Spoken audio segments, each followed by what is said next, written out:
Romanos capítulo 12. Vamos orar antes da leitura. Pai, nós te agradecemos pelo dia bom que o Senhor nos deu, a oportunidade de estarmos reunidos aqui em Teu nome para juntos aprendermos mais acerca da Tua santa lei, da Tua palavra. Também, ó Deus, momentos de comunhão com os nossos irmãos para partilharmos as necessidades dos santos, orarmos uns pelos outros e encontrar somente em Ti, ó Deus, o consolo e o refúgio que tanto necessitamos. Nesse instante que o Teu Santo Espírito, de fato, ilumine os nossos corações, sensibilizando para que nós possamos viver a Tua vontade, que é boa, agradável e perfeita. É no nome de Jesus que pedimos estas bênçãos. Amém. Romanos capítulo 12, versos 6 ao 8, dando sequência aí a nossa exposição, nos diz assim: tendo, porém, diferentes dons segundo a graça que nos foi dada, se profecia, seja segundo a proporção da fé. Se ministério, dediquemo-nos ao ministério. Ou o que ensina, esmere-se no fazê-lo. Ou o que exorta, faça-o com dedicação. O que contribui com liberalidade. O que preside com diligência. Quem exerce misericórdia com alegria. Meus irmãos, no estudo passado pelo reverendo Edilton, nós vimos que Paulo nos exorta a pensarmos sobre nós mesmos na medida da fé e com moderação. Depois ele correlacionou a igreja ao corpo humano. Para exemplificar que somos interdependentes. Não existe cristianismo autônomo, não existe cristianismo fora da igreja. Nós fazemos parte de um corpo. Por isso que ele fala a respeito de dons, de talentos necessários para o bom funcionamento da igreja. Agora exorta que usemos os dons para benefício e edificação da igreja do Senhor Jesus. Não para benefício nosso, mas para benefício da igreja. Com isso tudo, Paulo quer manter longe da convivência fraternal algo que atrapalha demais, que é a arrogância e o orgulho, a busca pela prosperidade pessoal em detrimento do outro. Então não é uma questão de concorrência, não é uma questão de gincana, competição ou comparação. Eu já disse aos irmãos que pastores são diferentes. Se Deus tivesse feito todos os pastores iguais ao reverendo Nicodemos, nós iríamos ficar um pouco enjoados. Se Ele tivesse feito todos os pastores iguais ao reverendo Hernandes, da mesma maneira. Então são diferentes dons, diferentes maneiras de abordagem da palavra do Senhor. E de certa forma, essas diferenças se complementam na direção daquilo que o Senhor quer para a sua igreja. Hoje nós falaremos da lista, e é importante essa expressão que eu vou utilizar agora na sequência, é uma lista ilustrativa, tá? Ilustrativa. Ela está apenas ilustrando, ela não é determinante ou a lista final de dons.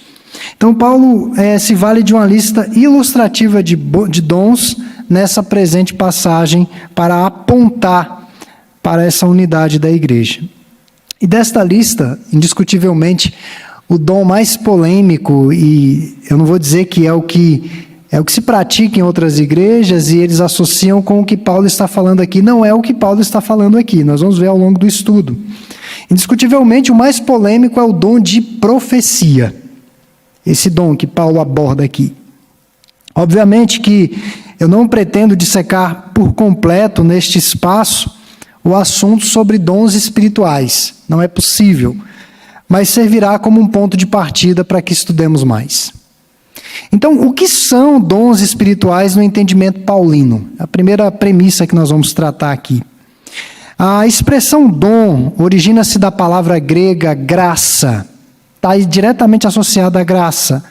Portanto, dom é uma dádiva concedida, uma habilidade e maneira de fazer as coisas que foi concedido, instrumento usado para o avanço do reino de Deus neste mundo. Portanto, o dom não é produto do mérito humano ou porque haja algo especial em seu portador. Se o pastor prega bem, se os irmãos aconselham bem, não é porque há algo especial em você ou porque é um mérito seu, mas foi graça. Foi graça de Deus, dádiva de Deus. É sempre pela graça. Apesar de nós termos o dever, se você está na condução de cânticos da igreja, se você está no coral da igreja, Deus te deu voz, te deu condições. É bem verdade que você precisa ensaiar, estudar, conhecer melhor, se aprimorar, mas até esse estudar é Deus quem dá condições. Eu já cansei de ver gente do coral afônico, sem voz. Sem voz. Se não tem voz, não adianta. Não adianta você... Pode ter o esforço que for, se não tem voz, não vai funcionar. Então é Deus quem nos dá a voz, é Deus quem nos dá o fôlego de vida, é Deus quem nos dá todos os equipamentos que precisamos para desenvolver esses dons. Então é tudo pela graça. Então, meus irmãos, o Novo Testamento nos encoraja a buscar os melhores dons. Entendemos que Deus nos capacita a reconhecê-los na igreja. Mas é o Senhor que concede de acordo com a sua eterna sabedoria, propósitos e soberania. Quando eu fui alcançado pela graça, eu fui discipulado por uma irmã missionária.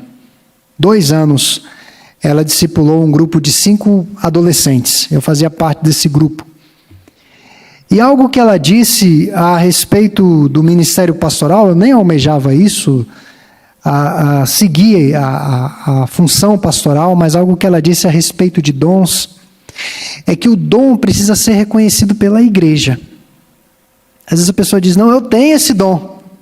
Eu tenho o dom de cantar. Eu conheci pessoas que cantam pessimamente, mas achavam que cantavam bem. E quando elas abriam a boca para cantar, as pessoas ficavam colocando as mãos nos ouvidos e diziam, não, para, está acabando com a música. Mas a pessoa achava que tinha o dom de cantar. Então os dons são reconhecidos pela igreja. A igreja irá reconhecer. Então, uma das maiores evidências de que se é pastor, se é um bom músico, ou que se tem esses talentos e esses dons, é o reconhecimento da própria igreja. A igreja percebe isso no meio dela. Estes dons já são concedidos em nossa conversão. É importante destacarmos isso aqui. Quando um dia você foi alcançado pela graça de Deus, automaticamente Deus te deu dons. Não existe crente sem dons. Não existe crente sem função. O que ocorre é que o crente não desenvolveu esses dons ainda. E tem muitos que passam a vida sem desenvolvê-los e serão cobrados por isso. Então Deus já concede dons no ato da conversão. E eles vão se desenvolvendo na medida que avançamos em nossa fé no Senhor. Outro aspecto importante a ser destacado é que os dons são diferentes. Como eu disse no início, servem para diversas funções e finalidades na igreja. Muitos dos dons estão associados à transmissão do Evangelho. Se os irmãos olharem para essa lista que Paulo faz aqui em Romanos, a lista que ele faz em Efésios, a lista que ele faz em Coríntios, a lista que Pedro faz, a maioria dos dons estão associados à comunicação do Evangelho, à verbalização desse Evangelho a outros. Outros dons estão associados à ajuda a necessitados, pessoas que estão numa situação de risco. Outros com a vida comunitária, para que a igreja esteja coesa em torno de um só objetivo, de um só propósito. É a unidade na diversidade amplamente defendida por Paulo. Unidade na diversidade. Então os dons estão associados a isso. Esses são os dons. Graça de Deus para benefício da igreja, são diversos. Porque esta lista é diferente das outras listas que Paulo faz e a que Pedro faz. Todas as listas são diferentes, na verdade. Diretamente, irmãos, há 5 listas de dons no Novo Testamento. São 4 paulinas e 1 pedrina. Nenhuma lista é igual. Podemos comparar. E isso significa que há diferentes dons para pessoas e igrejas. Isso aqui é importante. A teologia, o Deus, o Evangelho, o Cristo, a salvação é a mesma. Mas as igrejas possuem histórias, identidades, direção e perfis diferentes. Isso é inquestionável. Na década de 90, 80, você participava de um culto numa igreja presbiteriana, e daí você andava 200, 300 quilômetros, participava de um culto em outra igreja presbiteriana, você notava muita similaridade na liturgia. Você quase não percebia diferença. A presença dos corais, a presença dos hinos, a oração, a simplicidade do culto, a simplicidade da pregação, a pureza da pregação bíblica, sem aquela parafernália da autoajuda, da psicologia e agora do discurso coach. Era basicamente a mesma coisa que você via. Hoje não. É muito plural. Não precisa ir muito longe. Você está aqui na segunda igreja. Se você for em outra igreja aqui da região, você já vai notar uma imensa diferença. Corinhos estranhos, pregação esquisita, meio fora da palavra, coisas que acontecem no culto que não tem nada a ver. Eu visitei igrejas que eu vi coisas que eu fiquei assim, meu Deus, esse povo está meio sem noção do que é um culto, né? Não era elemento de culto, não era momento oportuno para que tais coisas acontecessem no transcurso de um culto. Então, irmãos, nós temos que perceber que as igrejas têm histórias, identidade, direção e perfis diferentes. A distinção da lista aponta para outra realidade. Essas listas não são exaustivas, elas não se propõem a ser exaustivas, mas uma pequena amostragem de dons que Deus concede ao seu povo. Não é que existem outros dons ou novos dons, não é isso que eu quero dizer. Mas ao longo da história, esses dons vão se contextualizando ao presente momento.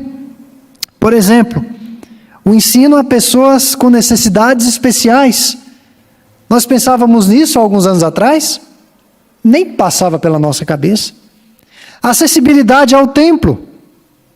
Os irmãos pensavam nisso há alguns anos atrás? Que negócio de acessibilidade? O banheiro era uma privada que ficava às vezes fora, e quem tivesse coragem que usava. Mas, à medida que a igreja vai avançando na história, esses dons que ela tem precisam se contextualizar ao momento. Então é preciso que alguém na igreja ensine a pessoas com necessidades especiais. Mas o evangelho é o mesmo, o ensino é o mesmo, é a metodologia que vai mudar. É o dom do ensino atendendo uma demanda da nossa atualidade. Evangelizar por meio de mídias sociais é algo que exige muita perícia, muita habilidade, e nós estamos nos habituando a isso. Estar presentes nas mídias sociais, falando do Evangelho, com contundência, com propriedade e com influência, com relevância. E conforme o reverendo Nicodemos, pastor e escritor presbiteriano brasileiro da atualidade, essas listas são uma amostragem daquilo que Deus concede à igreja para desempenho de seu ministério na cultura, no tempo, no espaço, no momento que a igreja está vivendo. Talvez Paulo tenha abordado essa lista pelos problemas e erros no desempenho desses dons, como, por exemplo, profecias. As pessoas estavam falando um monte de bobagens, besteiras, coisas que não tinham nada a ver com a palavra do Senhor. Hoje em dia, esse dom que foi erroneamente interpretado e aplicado especialmente no seio pentecostal, o tanto de abobrinha que sai de boca de profeta, tá? Vou colocar assim, profeta, não é brincadeira, irmãos. Não é brincadeira. E são coisas que acontecem nesses meios. Falaram de um culto que estava acontecendo e a pessoa estava orando e colocou a mão no ventre de uma outra pessoa e disse que era um bebê, que começou a falar daquele bebê e profetizando, e aí quando percebeu era um homem que tinha uma barriga um pouco maior. Isso é verdade. Ela disse não, era para aquela mulher. Aí mudou a profecia de direção, ou seja, errou a direção, mas a profecia de fato existia na cabeça dela. Beira o ridículo. Beira o ridículo. Onde está Deus nisso? A falta de zelo e dedicação no exercício dos dons, o fazer a obra do Senhor relaxadamente, sem a devida dedicação, líderes autoritários. Por isso que ele fala de uma liderança zelosa, de uma liderança amorosa. Não sabemos ao certo, irmãos, as razões porque Paulo não as menciona. Talvez nunca saberemos. Mas a grande lição que salta aos olhos é que podemos servir com a multiplicidade de dons. E aí eu quero passar para a terceira parte, que é a explicação dos dons brevemente. Fala de 7, dom de profecia, que é o mais polêmico. Esse vai aparecer em todas as listas paulinas, exceto na lista feita por Pedro. Profeta, naqueles dias, era alguém que trazia uma mensagem da parte de Deus à igreja. O que o profeta fazia enquanto profetizava?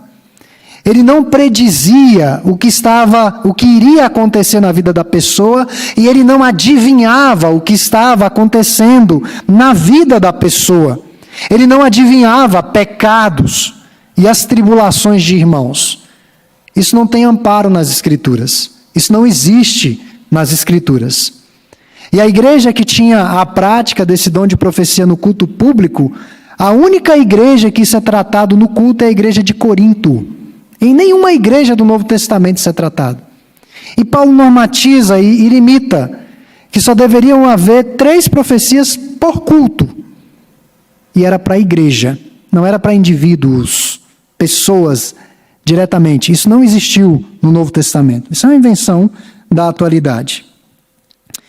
E quem escreveu, irmãos, o Apocalipse foi um apóstolo, não foi um profeta.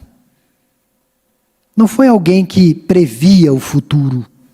Foi um apóstolo, alguém que andou com o Senhor.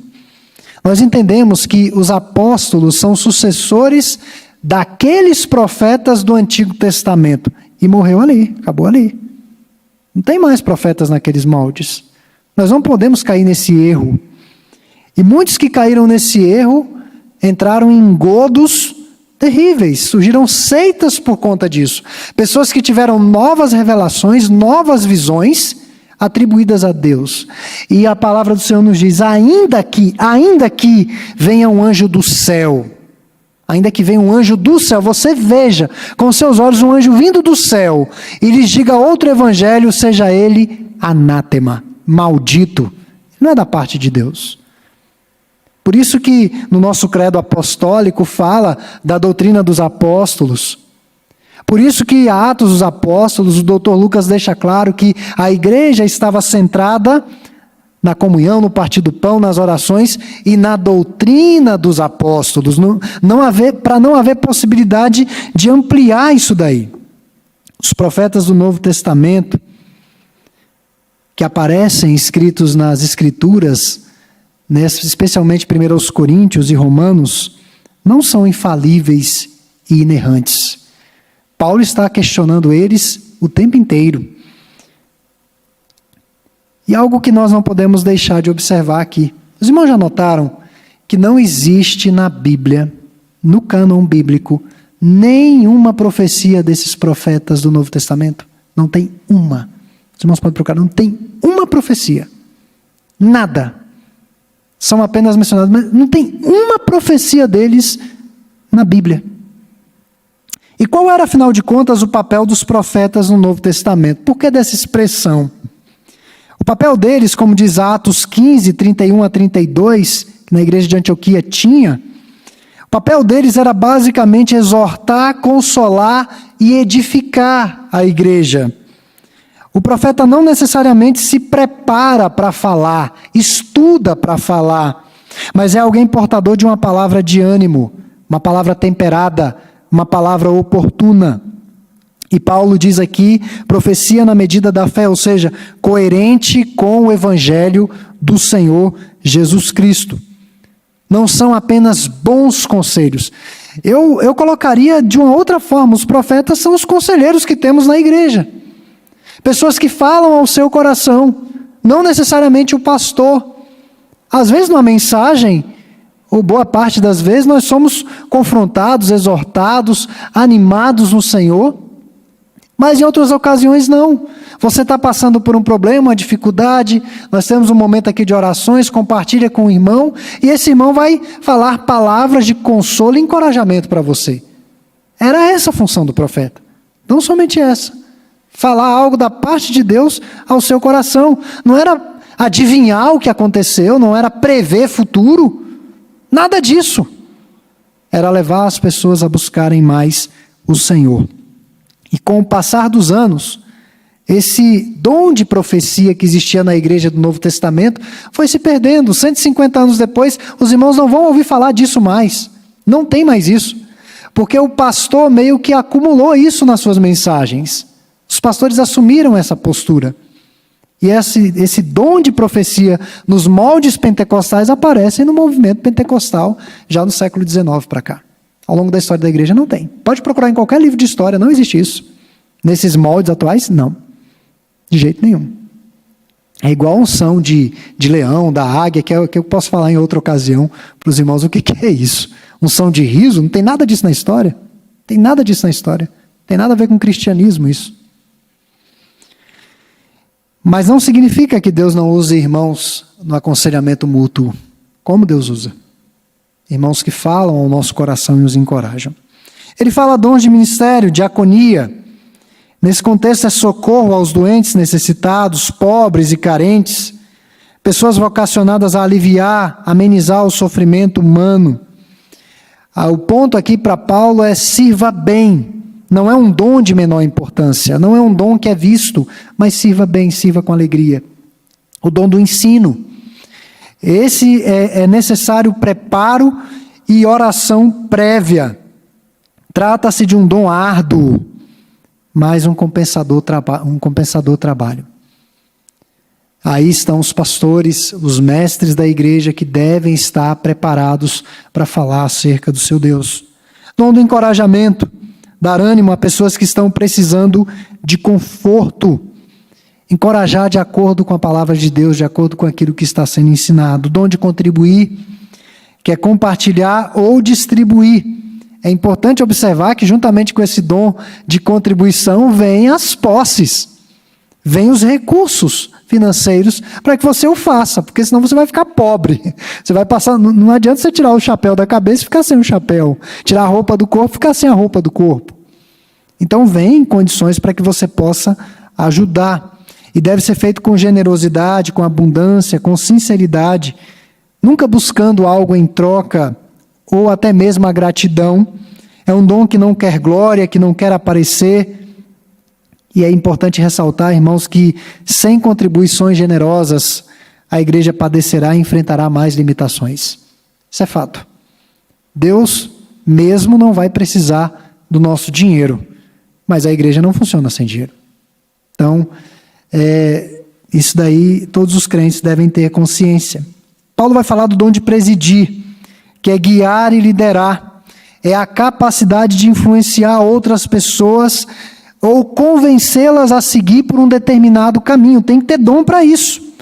E é um dom extremamente perigoso, porque é um dom que pode levar à manipulação, ao caminho errado. Por isso deve ser exercido, como Paulo diz, com diligência, ou seja, de maneira responsável. Nós temos um sistema presbiteriano que garante isso. O pastor tem que ter o dom da liderança. Se não tiver o dom da liderança, não adianta. Se o pastor não cuida bem da casa dele, da família dele, das coisas dele, ele vai cuidar bem da igreja? Se o pastor é endividado, se o pastor é confuso, ele não vai cuidar bem da igreja. Agora, sendo um bom gestor doméstico da casa, dos seus bens, da sua família, tendo destreza para a liderança, esse pastor deve ser acompanhado. E nós temos o conselho para isso. O conselho vai acompanhando o pastor para que o poder não fique centralizado na mão de uma pessoa só. Então, o nosso sistema presbiteriano, eu vejo que é o melhor sistema que temos. O melhor sistema. O pastor tem a palavra, tem a liderança, mas o pastor está sendo monitorado pelo conselho, apoiado, sim, mas monitorado também, porque é um ser humano e pode falhar. O apóstolo Paulo fala da misericórdia, que é a sincera preocupação com as necessidades das pessoas. trazem consolo aos que estão entristecidos. Isso deve ser exercido com alegria. Não é possível consolar, irmãos, consolar alguém falando mal de todos e de tudo, se queixando da vida. Não é possível. E quando Paulo diz que esse dom deve ser feito com alegria, é que esse dom da misericórdia é difícil. E geralmente, os que estão imbuídos da liderança têm que exercê-lo primeiro. E à medida que o tempo vai passando, a tendência é ficarmos desanimados, até mesmo abalados com todas essas questões que nos sobrevêm. Então é preciso fazer com alegria no coração, na certeza de que Deus é que vai completar a boa obra na vida dos nossos irmãos. Bom, irmãos, nas minhas palavras finais, o que podemos aprender é que a igreja é dotada de diversos dons.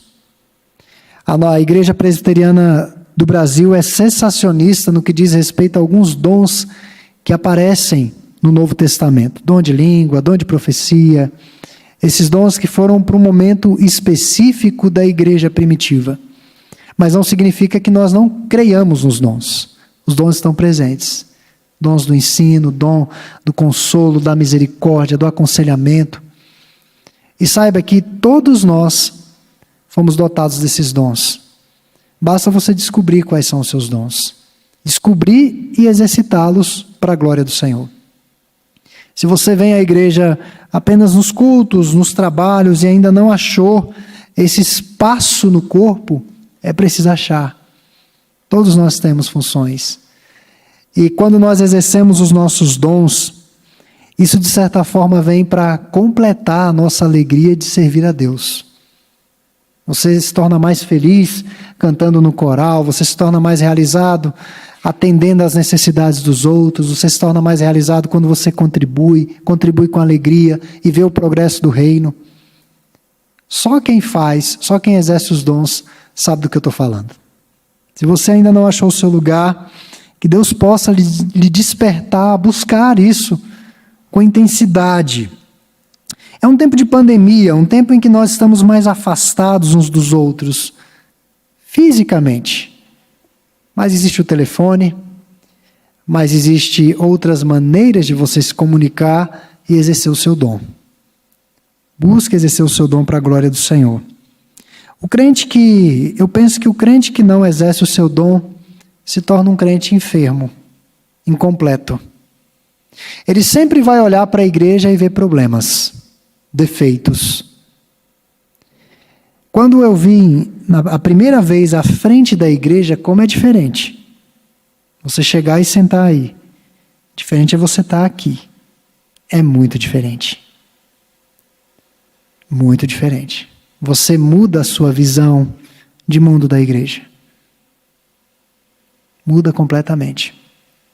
Eu me lembro de um pastor, estive visitando a igreja dele no período de férias, e aí ele foi dar um aviso, acabou se atrapalhando lá, e um pastor bom, um pastor muito bom, competente o pastor. Aí o povo começou a rir dele, e ele percebeu, ele falou: irmãos, vocês pensam que é fácil estar aqui na frente? Tem muita gente que pensa que é fácil. A maioria que vier e ficar aqui na frente sem falar nada já treme. A nossa perspectiva muda, irmãos. A partir do momento que eu exerço meu dom na igreja, que eu contribuo, que eu participo, as críticas somem, incrível como elas somem. Os queixumes, as reclamações, a amargura, o estar rabugento, o nada tá bom, tudo isso some. Porque eu estou participando daquele corpo. Eu quero que aquele corpo vá bem, eu quero que aquele corpo cresça e se desenvolva para a glória do Senhor. No Antigo Testamento, os dons eram concedidos a pessoas especiais, juízes, reis e libertadores. Mas hoje toda a igreja é portadora deles, dos dons. Precisamos de pessoas para o bom funcionamento da casa de Deus. Eu sempre digo que não é um trabalho voluntário, é serviço. Na igreja não é trabalho voluntário, é serviço a Deus, para a glória dele. Recebemos muitas pessoas nesse período agora, nesse semestre, graças ao nosso Deus. Pessoas têm chegado, e as pessoas que eu tenho tido a oportunidade de conversar e falar a respeito da igreja, eu sempre digo a elas o seguinte: você chega na igreja, As luzes estão acesas, tem diácono lá fora, o pastor está preparado para pregar, tem música, está tudo ligado, está tudo funcionando, mas eu lhe digo uma coisa, estamos sempre precisando de gente. Precisamos de gente para trabalhar com as nossas crianças, precisamos de gente aqui no púlpito, precisamos de pessoas. E como eu usei uma ilustração certa feita aqui, no corpo, se uma parte está inoperante, vai sobrecarregar as outras. E essas partes sobrecarregadas chegarão um momento que não vão conseguir carregar sozinhas. Então, que Deus realmente nos ajude a encontrarmos o nosso lugar no corpo dele.